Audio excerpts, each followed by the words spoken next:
high. Repeat confidence is high.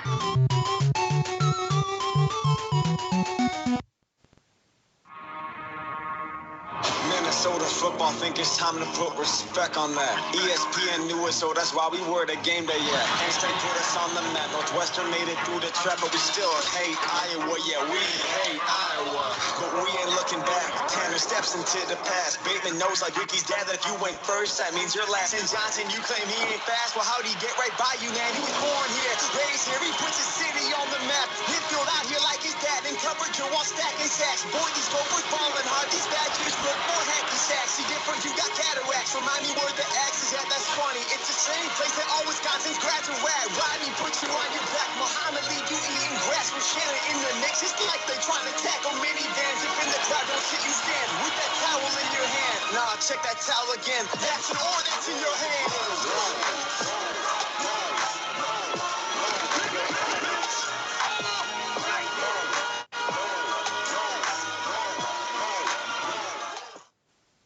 What do you think, boys? Are we rowing the boat this weekend? Sweet. I love that. Minnesota can take misses no opportunity to throw in a "We hate Iowa." Doesn't matter the context of the season or anything like that. They're not missing that chance, are they? Yeah, Iowa people are super sensitive to that. They really are. As a Minnesota fan in Iowa, that's the number one thing that they'll say, like that Iowa fans will say if they don't know you. You know what I mean? It's the first thing they'll bring up. How was the Iowa trip? It was really good. Derek got lost. That did happen. True Yeah. story. Yeah. So I pretty much just gave up at one point. yeah, it was good. We had a potential snafu when we got our tailgate all set up, and then someone came over and said, "Yeah, that is not going to work. That's reserved for people. You're kind of FOL." Yeah. And then John did some schmoozing to some neighbors and called a guy, and we ended up getting into a spot in the lot next door. Okay. Which turned out really good. Cool. But, Which probably was even the better lot in the end. Yeah, I agree. We were on cement instead of on grass, which was basically mud. Right. And the people in our lot were partiers. All right. Good. Yeah, we had fun. Sounds like your kind of crowd. Yeah. The game itself sucked. Well, it did. I'm not gonna say it sucked. And in my opinion, that sucked. The outcome wasn't good, but in hindsight, I'm still glad that I was there, like rather than watching it on TV. Oh, for sure. Yeah. No, it was really the first quarter-ish. Yeah. And then Minnesota kind of dominated the last three. They clean up a couple things and they still win. Oh, drops. Holy cow, drops. Oh my goodness. Worst drops. I'm not gonna lie. I was pretty torn watching that game as to what I wanted the outcome to be. Why is it? I mean, I'm a lifelong Iowa fan, of course, but I'm also a Gopher alum, and this season is not going to be an Iowa historic season, and it could be a Minnesota historic season, So it was. If there was ever a chance to root for the Gophers in that game, it was that week. So happy that the Hawkeyes won, but I'm glad that the Gophers season isn't over at this point too. So yeah, I am rowing the boat, I guess, is the answer to your question there, Derek. Your Hawkeye buddy John Thompson does not feel the same way. Okay. No part of him wanted the Gophers to win that game. Yeah, that's fair. And if I was in Iowa City that week, I would probably have agreed with him. Yeah. So. Since then, my phone has shit the bed, and I kind of lost some stuff. So I asked for any pictures from the game. John simply sent one picture. Him on the field after the victory. Oh boy. Total John Thompson move. Yeah. I feel like rushing the field was a total Gopher move, to be totally honest. So see, I said the same thing. Iowa was favored, and Minnesota hasn't won in Iowa in like 20 fucking years. Yeah, I wasn't a big fan of that, but so be it. Yeah. Hey, at the end of the day, go have fun. It's why not? But Yeah, really what it's about. I don't know how many times the favorite, the Vegas favorite in the game, has rushed the field at home. Right. I can bet you that if the Gophers win, not that they're favorites this weekend, they're actually 2.5-point dogs right now. Yeah, I know. But I can bet you that if they win, we will storm the field again. Yep, Oh, probably. yeah, rightfully so. Yeah. 2 top 10 teams playing this week. Winner goes to the Big Ten championship. Winner also most likely is Rose Bowl bound. Wisconsin is favored 2.5. The line started at 4, so a lot of money on the Gophers so far. Still, I mean, money coming in on the Gophers at -4, but I'm still surprised. Like, I don't know. I mean, Wisconsin has played some shit games this year. They have. They've been a weird team this year. Yeah. Like the first 4 or 5 weeks of the season, they were looking like they were one of the best teams in Yeah. the country, but they have really shit the bed a few times. Yeah, they had. I was thinking about the game a little bit, and it was, on first blush, I was thinking, well, the Badgers have played more of these big time games, right? So maybe they're going to be, just historically over the last several years. So maybe they come with a little bit of an advantage that way. But then I started thinking about, but the Gophers beat them last year, so they're coming in with some confidence, and they know they've played some pretty big games this year too. So I feel pretty good about the Gophers, I think. The game last year wasn't close. It's not like it was Right. a nail biter. Right. I mean, in Madison. Yeah, I mean, the Gophers dominated both sides of the line in that game. I do not expect that to happen again, though. Yeah. I mean, they're gonna have to throw the ball. Well, they've shown a propensity to be able to do that. Yep. Yeah, absolutely. So I was faced with this. I came out of that Gophers game thinking that, in college football, it's sad to lose, but I almost felt like it was more validation of how good that team is, because we never ever win in Iowa, and I felt like we should have won that game. I felt like the Gophers win that game 7 times out of 10 if they play it 10 times. I heard some stat that, and this isn't like an Iowa brag here, but Iowa is like, they've won like 8 games against top 10 teams at home, and like their last 8 games against top 10 teams at home, something like that. It's ridiculous. They beat everybody that's having a great season. When they come to Kinnick, it just loses every time. Yeah, that's what, if you spend any time on Reddit, the game thread, every single comment on the game thread was something like, Kinnick Stadium, where dreams go to die. Exactly. I mean, it's just like, and that was, and the Gophers didn't fall far in the rankings as a result. They played well, and I mean, it just happens. Kinnick play, Iowa plays well in a situation like that. But then I was also, somebody said to me, well, then how do you feel about the Penn State game? Because that played out a lot like the Penn State game did. I felt like the Gophers were maybe even a little bit more dominant against Penn State in the first half than what Iowa was against Minnesota. Oh, yeah. But holy cow, I mean, we didn't come close to stopping Penn State in that game. If not for turnovers, I mean, they marched up and down the field all game long, and obviously turnovers are part of the game. But if you go back to that Penn State game, play that game 10 times, how many times did the Gophers win that game? I'm not so sure. Yeah, 5-ish. Yeah. I'd say those two teams are pretty even. Yeah. What's the you guys pay more attention maybe than I do? How's the Gophers' rush defense? Because Wisconsin, of course, has the best running back in football. Yeah, hit and miss. They've had some really good games where they've completely shut down the run. I mean, I think they gave negative yards to Nebraska. That said, Northwestern, who should not be able to run the ball against you, ran the ball okay in kind of power formations. And maybe that's just what the defense was doing, was playing bend but don't break, knowing that you're not going to lose if you don't give up big plays. Right. But yeah, it's hard to say. Kamal Martin got a little dinged up again. He's their best linebacker. They really need him to play. Mm-hmm. But yeah, you're right. Stopping Jonathan Taylor is going to be, number 1, 2, and 3 things you got to do. Game day is coming to campus. Has it leaked out yet who the celebrity picker is going to be? You guys know better than me. You're the only one in the Twin Cities, Derek. I have not heard or seen it. Common tweeted Big Meow. Yeah. Well, that ain't gonna happen. You went to Kentucky. That would be kind of a lame choice, I think. But any thoughts on who you guys would choose if you could choose somebody?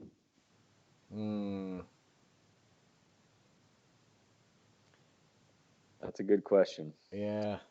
I don't watch that much game day. So like is it usually a kind of like charismatic like guy or like is Tony Dungy a decent answer or is it I think Dungy would be a great answer. The problem is Dungy's on NBC. Oh, sure. And so I don't know if he's going to go on ESPN. Yeah, that's a good like because it's certainly not always a sports guy, right? So it's typically just like a big celebrity that's somehow affiliated with the city. Right. Yep. Nick Swardson would be good. Yeah. He would be awesome, but there's no way he could do it. Yeah. I literally can't. I don't think he could do it without cussing. That would be pretty short-sighted by the folks at ESPN or ABC or whoever owns them now. Just some names that have been thrown out. Brock Lesnar seems to have a lot of appeal to people. Tim Greaves' sister-in-law might Lindsay Whalen. Yeah. might be a good option. Would be a good one. That would be a good option. They've thrown out former coaches, other people attached just to the state of Minnesota. You know, actors, your Vince Vaughn, Josh Hartnett, Sean William Scott type people. It'd be better if any of athlete. those guys were still relevant. I guess Vince kind of is, but Yeah. Exactly. Former Gopher athletes like Eric Decker. I was thinking like Lawrence Maroney or Yeah, Maroney would be a Marion fine Barber. option. Not Barber. He's in trouble with the law. Oh, is he? But yeah, The guys who have what do they call that? The trauma from playing in the NFL. If anybody has that, it's got CTE. it's got to be Marion Barber. What about Joe Mauer? Yeah. Except for the fact that he was spurning us to go to Florida State. Oh, yeah, okay, that's right. Well, He probably doesn't. Florida State though.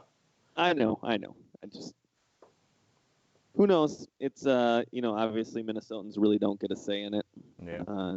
It's all ESPN in the cash game, but it'll be cool to see. I will personally be there. What time you getting there?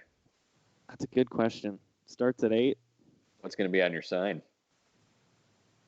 I haven't decided if I'm bringing a sign yet, and the main reason is I want to be mobile. You get a sign and you're pretty much stuck in a spot. Yeah. And so for 3 hours and as big as the crowd's going to be, I don't know. Where are they setting it up at? Northrop Mall area, kind of right in the heart of campus. Okay. It's a decent sized area of kind of green, and I'm sure it'll be beyond packed. Oh yeah. Thoughts on the game? How it plays out? What might happen? I don't know, man. I don't like prognosticating on college football. It's too weird, and that's kind of what's fun about it at the same time. But I mean, the Gophers haven't played a bad football game in a really long time. There's obviously a lot of trust. I think most fans at this point have a lot of trust in what's going on over there, and based on the up and down nature of Wisconsin, it's not like Minnesota can't lose, but I think Minnesota's a better team, and I'm surprised that they're not favored, honestly. Yeah. I feel really good about the Gophers. I mean, I don't think this is a Wisconsin team that they need to be afraid of by any means. I think in past years that Wisconsin teams have been too good for the Gophers, of course, and I don't think this is one of those teams. And like Matt said, they haven't played a bad game, and I think they've got to be feeling really confident. PJ obviously knows how to get them ready, and probably having a loss under their belt in some ways is good. It kind of gets some of if they were going into this game undefeated and this was, they were ranked the fifth in the country and they had all this pressure built up on them, that could have maybe almost be a worse thing. So I think they're ready for the game, and I think they have a really great chance. I would not bet against the Gophers this week. If we had not beat Wisconsin last year, I would be super nervous. Yeah, agreed. Yep. 15 years not having beat them, even if you're having a historic season, records go out the window when you play that team, and they've had your number for how many years. But the fact that most every kid that played in that game last year is playing on Saturday. Yep. That's gotta be a confidence boost. And knowing PJ, I don't think they're overconfident. They're 1-0 championship season kind of each week, and their mantra. I think they're calm. I think they're confident. I think they can do it. I'm damn sure excited to find out.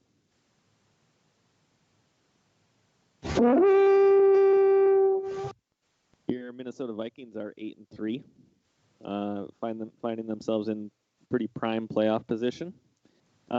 Big game this week though against Seattle, who's also 8-3.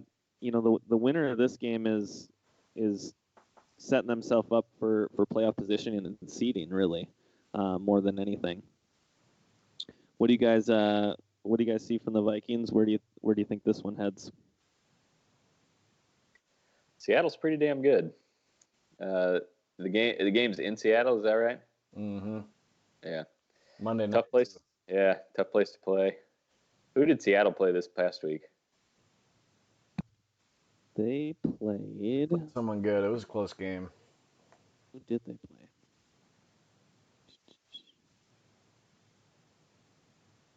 Let's see. They beat San Francisco 2 weeks ago.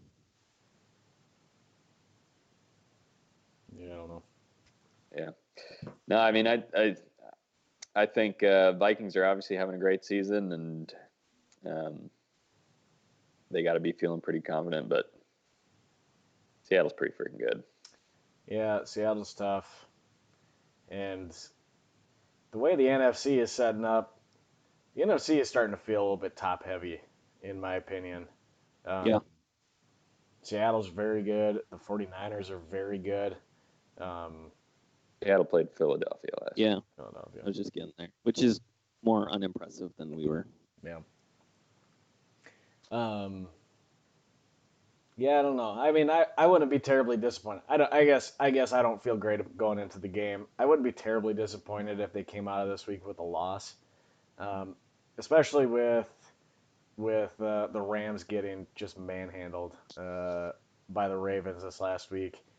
The Vikings are in a really good spot in terms of playoff positioning, and what they need to do is get healthy and get rolling as they come into the end of December. That's what they need. And so I'm probably a little bit more concerned about that than I am coming out here. And of course I want to get a win, and a win here would be a big deal, but Yeah, not the end of the world if they get a loss, and it's a excusable loss, I would say. Mm-hmm. And they need to, Russell Wilson will probably destroy this defense. If they're going to lose, it's because Russell Wilson is going to tear them apart. Yeah, he needs to find Tyler Lockett a few times. Yeah. The Vikings corners are 32nd against opposing wide receivers. Just 32nd last, is it not? That's last. In a Mike Zimmer defense. Yep. What the hell? I take the other opinion. I think they do need to win. If they're going to make a meaningful run in the playoffs, they have to catch the Packers. I think they beat the Packers at home, but if they're gonna make a difference in the playoffs, you got to try to have a home game. It's tough to win 3 on the road and then go from there. Not many teams do it.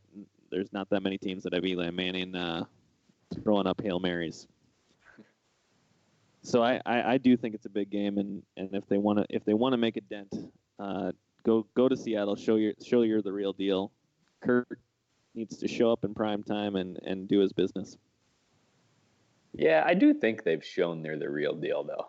That's I guess that's what I'm saying as far as I think it's excusable if they lose. Like I think they've proved this season already that they are an elite level team. Seattle, of course, has proved they're an elite level team as well. And so if the home elite team beats the away elite team, then on to the next week. Yeah, I'd agree with that. I think for me, there's a whole new level of confidence with Kirk Cousins playing as well as he has.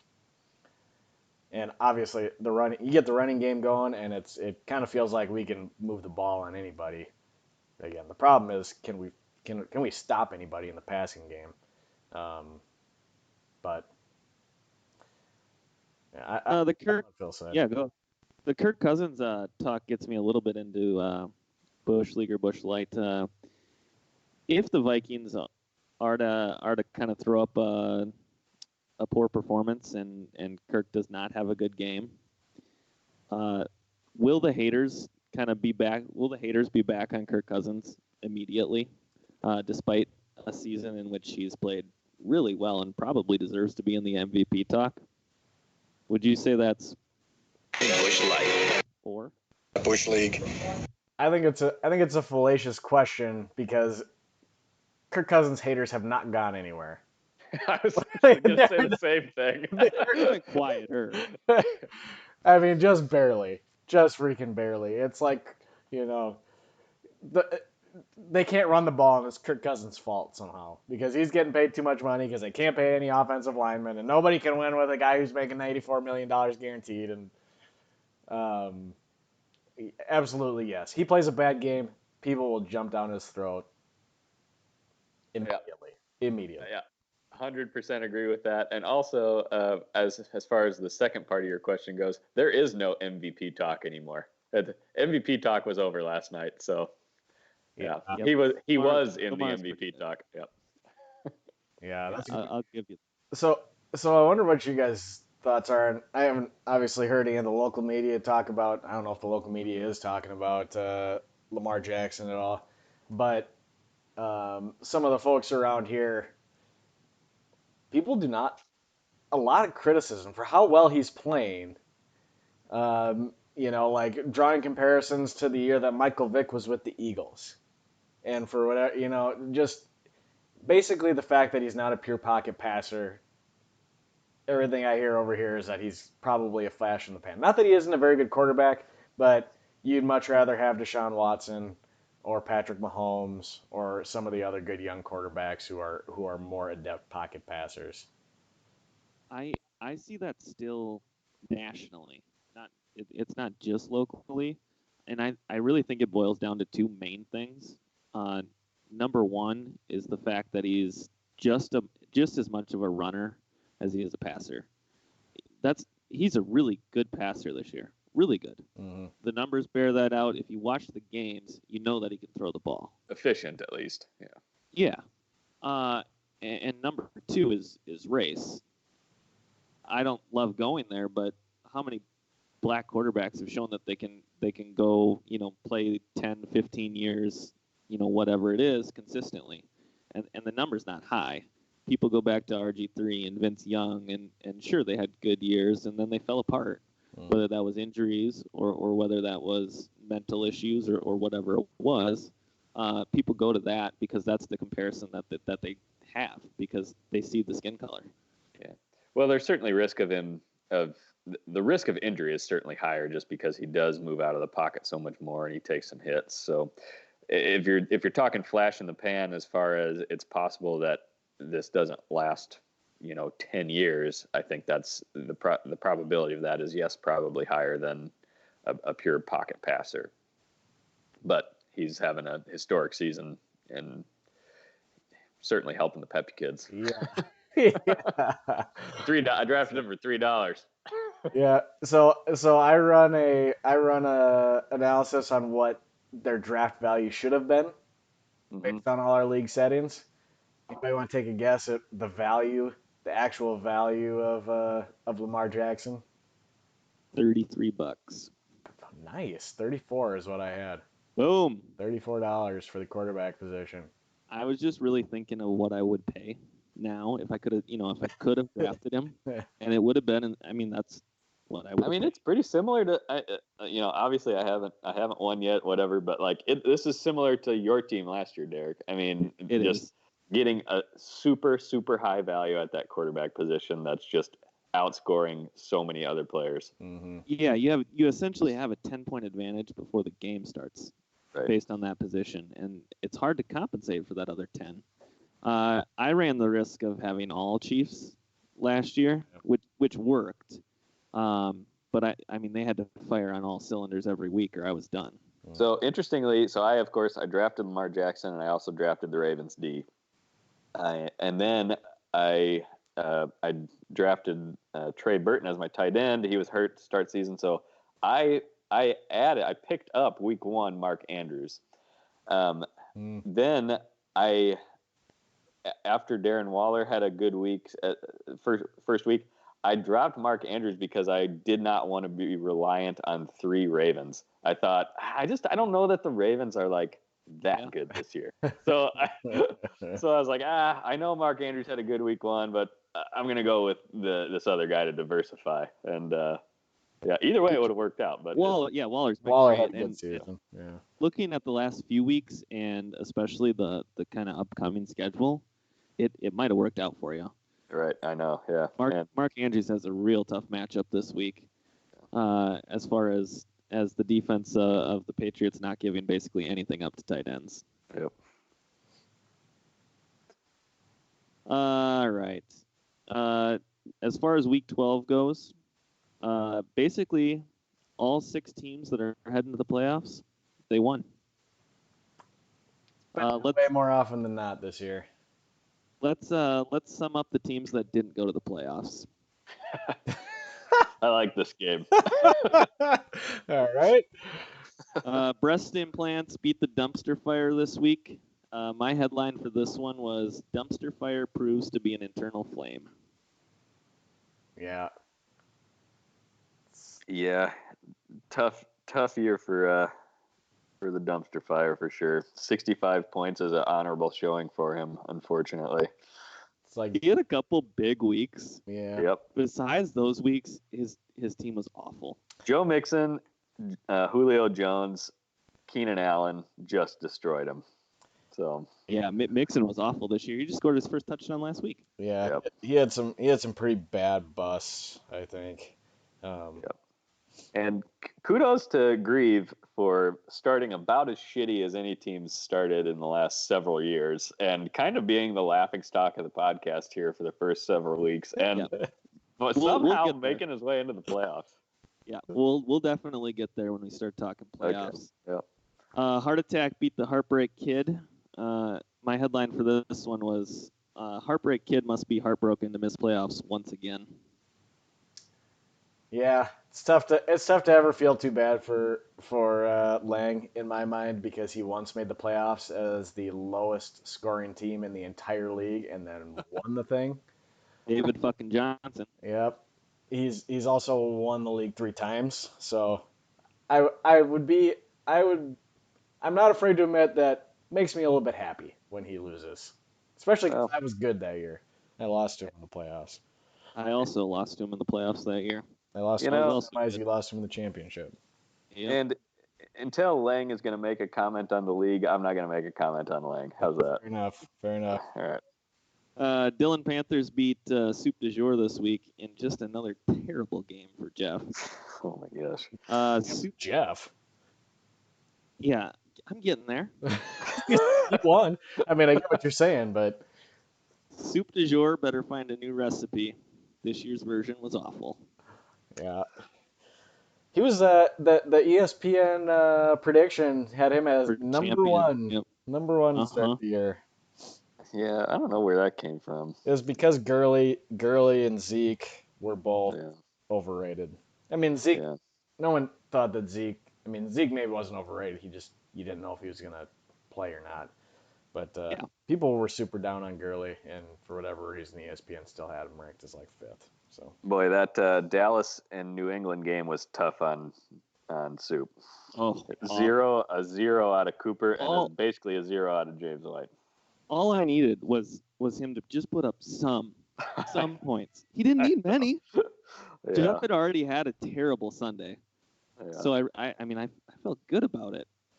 Nothing. Well, and he had points on the bench too. Allen Robinson had a good game. AJ Brown had a big game. I don't know if it would have been Even if he started one of them though, Yeah. still wasn't enough. Yeah. It was bad. It seems like there's been more zeros this year than I can remember. Well, and let me say, I was in the same fucking division as this guy for 8 years, and he couldn't have a bad year. And then we reshuffle things, and he scores 47 points. So yeah, let's move on. Yeah. Easy as ABC took down the Big Hoss this week. Who's that? Big Easy as ABC. No. Daddy was a no-talent pussy, but at least he listened. Headline for that game was Big Hoss, a big disappointment per usual. Yeah. Dave's team was better probably than he typically is, and that's even despite the fact that Aaron Rodgers was a bust, and Alvin Kamara was a bust, and Juju Smith-Schuster was the biggest bust of the season. Bust. Yeah. By a mile. So I thought, looking back on that, I thought there's maybe had some potential, but obviously, shit didn't go his way. I think Dave drafted a good team and made some pretty decent moves throughout the year, and then right around week 9-10, he started starting some people on buys, and just couldn't get to the finish line. even if he would have, I don't think it was going to happen for him. I don't think anything would have changed. He might have picked up one more victory. Yeah. I think his stubbornness of holding on to his players and not trying to adjust and make something happen on the fly probably did him in. Yeah, that's fair. He had some trade pieces. I mean, he had some big names. He could have probably moved Juju at some point, and for somebody that was, you have to take a cut in value, but sometimes that's just what you have to do. Yep. Team Aponte beat the Night Train Rain. Headline for this is the Night Train on the wrong track. Misses playoffs back-to-back years. Yeah. Fuck me. You know what really irritates me with that? Saquon Barkley and Cooper Kupp scored a combined 18 points in the last 2 weeks. Oh my gosh! And you know how many points DeAndre Hopkins is wide receiver 4, by the way, and Devontae Adams even came out and had a good game in the worst game possible for the Packers offense. Like, Jeff got 40 points from those guys this week. I lost that trade like decisively, not close.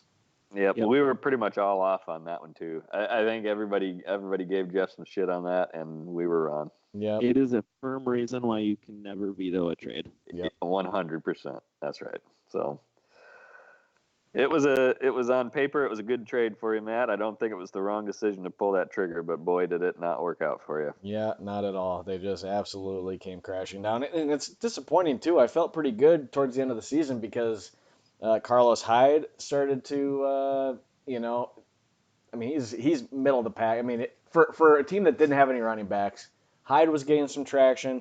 Ronald Jones was getting decent run in the passing game, which made me feel good. And I had 2 good tight ends, and god dang it, if Patrick Mahomes can just get healthy and the offense gets back on track. You probably missed some wins there by having Mahomes get hurt. So, is what it is. Yep. Man, you are one pathetic loser. Last game of the week, Peppy Kids beat pre-snap adjustment. Headline for this one, John blows his load early. Can't close the deal. You've got a connection issue there, Derek. I don't know if you want to try and I don't know what it is, but it's fuzzy. What's going fuzzy? There you go.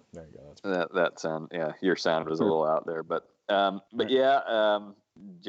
had a great week, and I was he had me on the ropes there until the aforementioned Lamar Jackson and the Baltimore Ravens bailed me out. So, John had a pretty solid campaign, and as a team, I think we at the draft, I remember commenting that he didn't really have any wide receivers, and he ended up getting some value out of his wide receivers. So, not his worst effort, but just in too good of a division.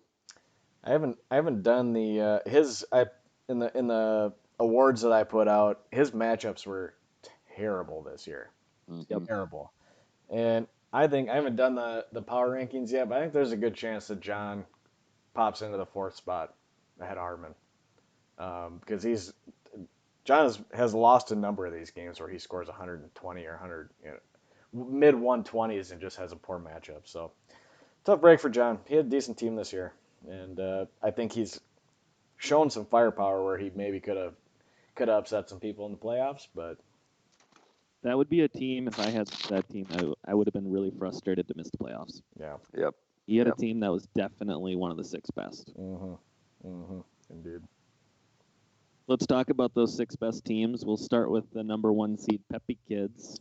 They finished 10-1 this year. 11-1. Excuse me, 11-1. Yeah, Derek. Don't mean to cut you short. 11-1. It's never happened, so I understand why you were confused. According to some metrics, this is the best Busch League of all time in the regular season. Phil, how's it feel? Yeah, I posted a little bit of a write-up on my feelings there in the Slack today, and I'm not kidding about what I said in the Slack. I had a real come to Jesus meeting before this fantasy football season where I had to ask myself, why am I doing this anymore? What am I doing wrong? I really doubled down, refocused, and made a real solid effort. I felt great about my draft, felt great about some in-season moves, and here we are. And like we said, having that really good value at quarterback helps a lot. This is probably just the deepest team I've ever had. So basically everybody on my team played multiple weeks. I didn't have a wasted spot on my team.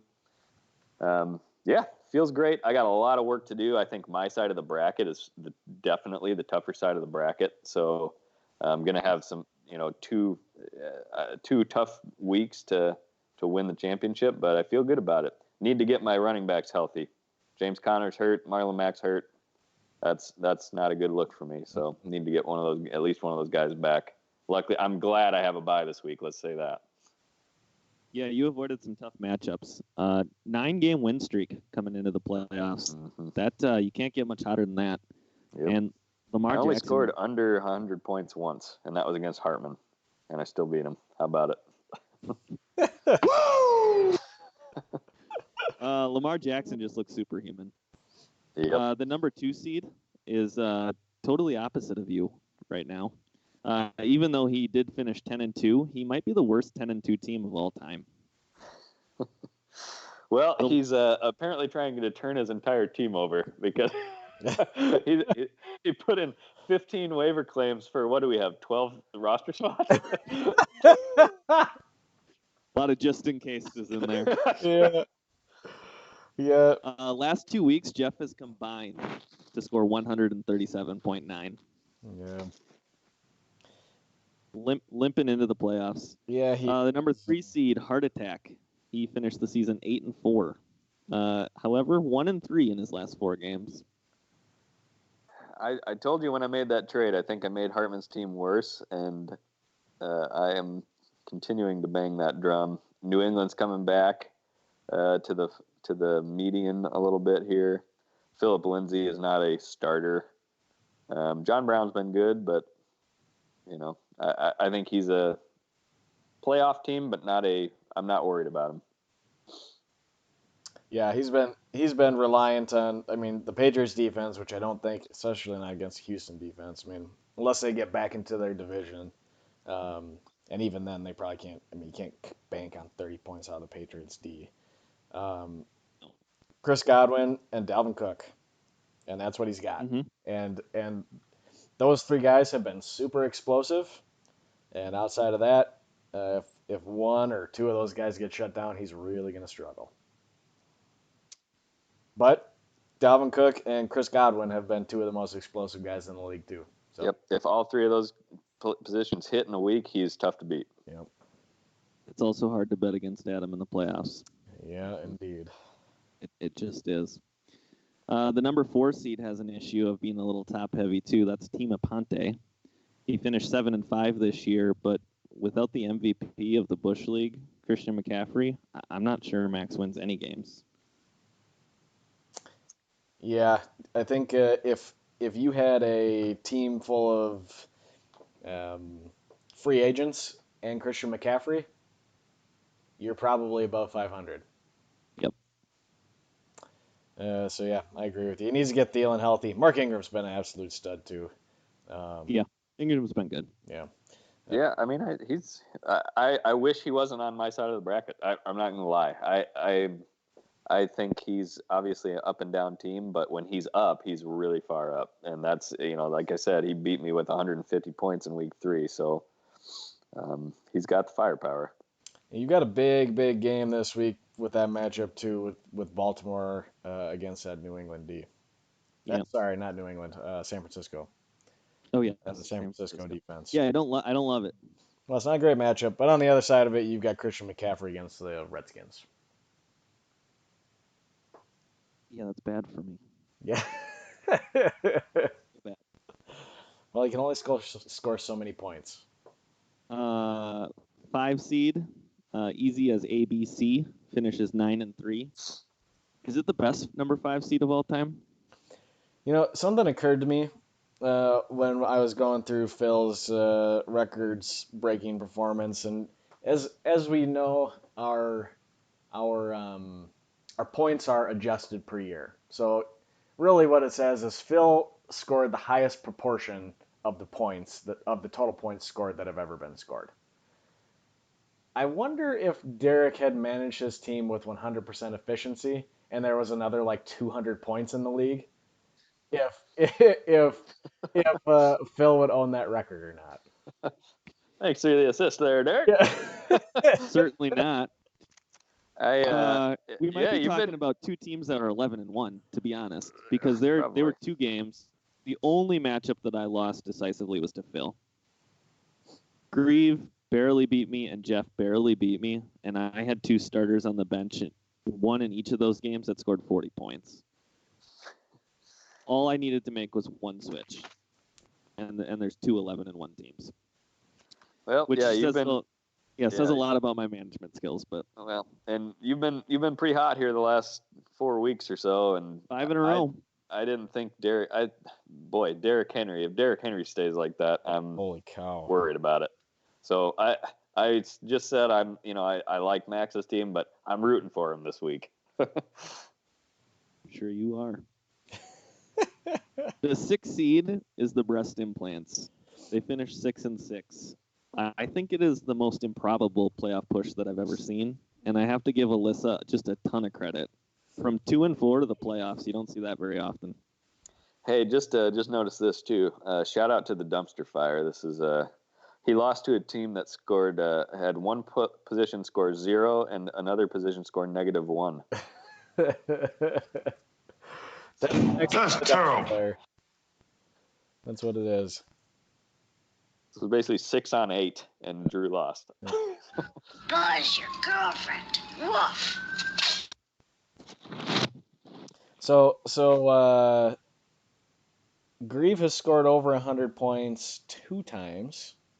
Oh, sorry, 3 times this year. And his high score is 105.6. Playoffs? Doesn't seem right. Well, it doesn't, but it's partly the way that it goes with a lot of times when you have the 4 divisions, that plays into it to a large extent. Yep. And yeah, sometimes you just get the matchups. Let's talk a little bit about this week's playoff matchups. Starting with Grieve's game, he plays Adam this week. Do you got a line on that for me, Train? Hartman hasn't set his. He hasn't put in Dalvin yet. Looks to I be. believe it. Oh no, is I believe Adam would have 109 Yeah. if he starts his best lineup. 107 projection for Grieve is pretty lofty. So 109 to 107. I mean, it is tight. Yeah, must have some decent matchups for Grieve this week. Dallas, Fournette against Tampa Bay, that helps. Tyreek Hill against Oakland probably helps. Jared Cook against Atlanta, useful. Yep. Cooks against Arizona. Yeah. Um, Plays, yeah. I don't know. It would be an improbable run, I would say, for Grieve to come out of this one. But I'm starting to understand what Phil's talking about, because man, this matchup doesn't. It looks pretty even, and if I'm Phil, I would rather be playing either of those teams, I think, than either of the teams in the top half. Yeah, they're not super inspiring. No. Adam can get hot, like you said, in a 1 week situation. If his three guys go, he's unbeatable. But you got to get all three of them to go because there's not a lot of depth on that roster. I would not bet against. Sorry, Go ahead. sorry to go back in time. What was your trade? What was included in that New England Patriots trade, Phil? So I traded New England D, John Brown, who John Brown's actually been surprisingly fairly good here, and Philip Lindsay, Mm-hmm. and I got Marlon Mack, DJ Moore, who's been very good lately too, and I got like the Titans D, who I've since dropped, but Okay. Yeah. But yeah, I won it except for right now Marlon Mack's hurt, so. Man, I kind of look at Hartman's roster and I feel like what could have been. Well, that's what I mean. That's why I said I felt like I made him worse because who's his starting running backs now aside from Dalvin Cook? He could have had Dalvin Cook and Marlon Mack, and nobody. Chris Godwin and DJ Moore. He had Chris and, Carson. Yeah. He traded for Tom Brady, which is Tom a Brady. terrible trade. Somebody needs to agree with me on that. I feel like I'm taking crazy. I never disagreed. No, I I said agree. from the beginning that was a terrible trade. Yeah. Carson's going backwards. Tom Brady was waivable. Yeah. Yes. Oh yeah, you dropped him. Yeah, that's right. But he finished at quarterback. No, 11. it was dropping him was totally. Yeah. I mean, aside from the fact that you missed the opportunity to get value out of him, Right. just because he was overvalued. I didn't realize somebody was going to trade Chris Carson for him. Right. Right. Yeah, but you start to look at what could have been Marlon Mack, Chris Carson, and Dalvin Cook. And holy cow. Yeah. I won't bet against Adam though. I would pick Adam in this matchup. Yeah, well, he doesn't have a lot to overcome. Let's talk about the other one. Easy as ABC takes on Team Aponte. Another pretty even matchup. Looks like I am favored by 3.8, and I believe that Max probably has his lineup set. Mm-hmm. As usual, I have not decided on my lineup yet. I'll probably make the wrong decision in a few hours. We'll see. I have a really tough week of matchups this week. Deshaun Watson playing New England is real tough. Derrick Henry going against an Indianapolis Colts defense that's actually pretty good. Mark Andrews against San Francisco. They're number 1 against tight ends. I do worry a little bit about those matchups. Kenny Galladay's on the bench because the Bears don't give up points to wide receivers. Yep. Yeah, I mean, I talked about it here a little bit earlier. I think both these teams are really strong, and I'm not looking forward to really facing either one of them. But I don't know. If I had to pick, I'd say, Derek, you probably have enough. I think you've got the right lineup set. But probably, yeah, it depends on what Kirk does, what Christian McCaffrey does, and if Thielen Thielen plays and is 100%, I'm a lot more nervous than if he's just out there as a decoy. Yeah. Yeah, it'll be a good game. Looks like that one. I mean, that one's got to be the game of the week versus the other one, I think, in my mind. So. Are we doing? How do you feel about that Packers offense, by the way? We said Fine. San Francisco. But Yeah. God, they look bad. And That's the Aaron best defensive end. good. No, and you know what? I don't need him to be good. I need him to be average. Yeah. Average Aaron Rodgers probably benefits me more than lights out Aaron Rodgers. Yeah, that's probably true.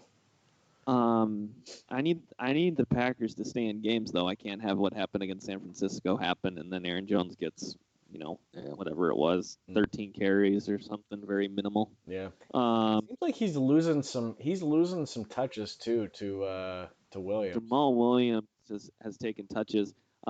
He's really has all year though. They've rotated pretty heavy, and it seems like whoever takes the drive is pretty much taking the drive.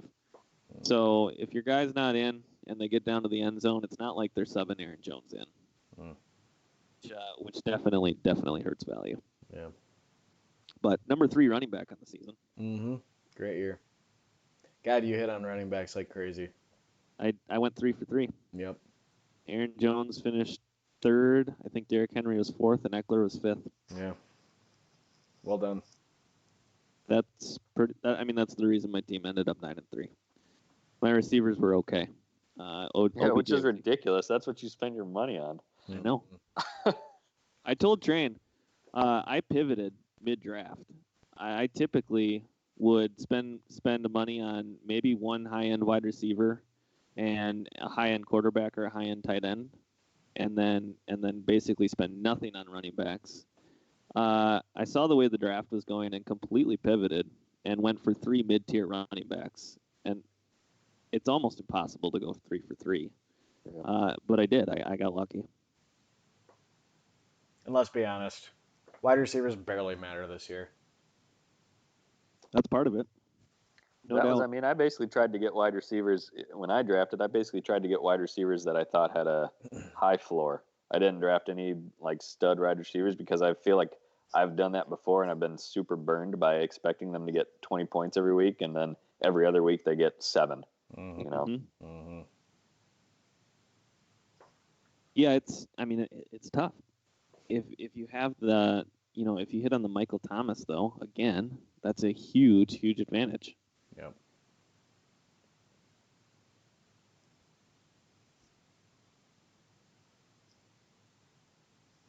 What are you guys doing this weekend? Yep. So we are not. I was saying pre-show here. We've decided not to make the 14-hour drive twice in a month. So we're staying in North Carolina for the Thanksgiving holiday. Watching after our sick puppy, who we just had to have emergency surgery this week. So taking care of the puppy and going over to a friend's house for a Thanksgiving meal on Thanksgiving, and then just kind of checking out some new spots in Winston-Salem, I think. And kicking back and watching you guys battle it out while I get to buy. It's a good feeling to have. I remember that feeling. I'm heading up to the Tom Train house in Benson, and we got the whole family and lots of little kids running around. There's probably going to be, I don't know, 15, 18 different people there between kids and parents and grandpa and grandma and great-grandpa and grandma. So that should be pretty fun. Watch a bunch of football on Thursday, and I don't know what we'll do on Friday. Maybe try and get out of the house, and then Saturday we'll hunker in and cheer on the Gophers. Yep. My plans involve going down to the Rochester area, see the family on Thursday. I will return Friday morning. We'll be a little Bourbon County hunting. Want to seek out a few of those variants that I got to try last weekend that were delicious. And then Saturday, all day. My mood's going to be really great in the morning. We'll see how she turns out in the evening.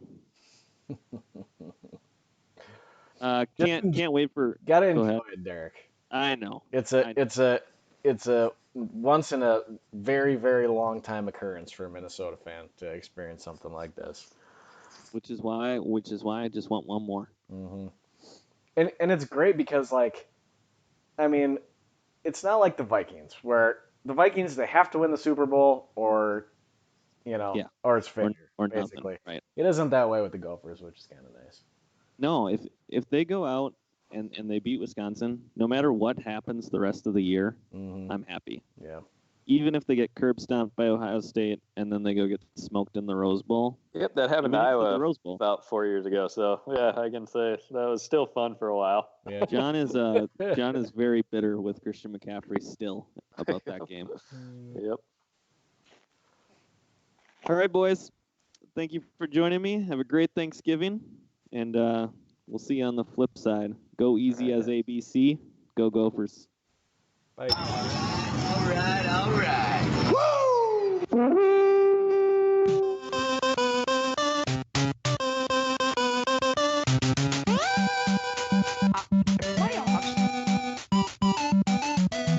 Confidence is high.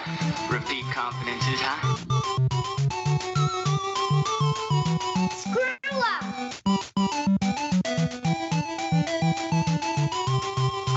Playoffs?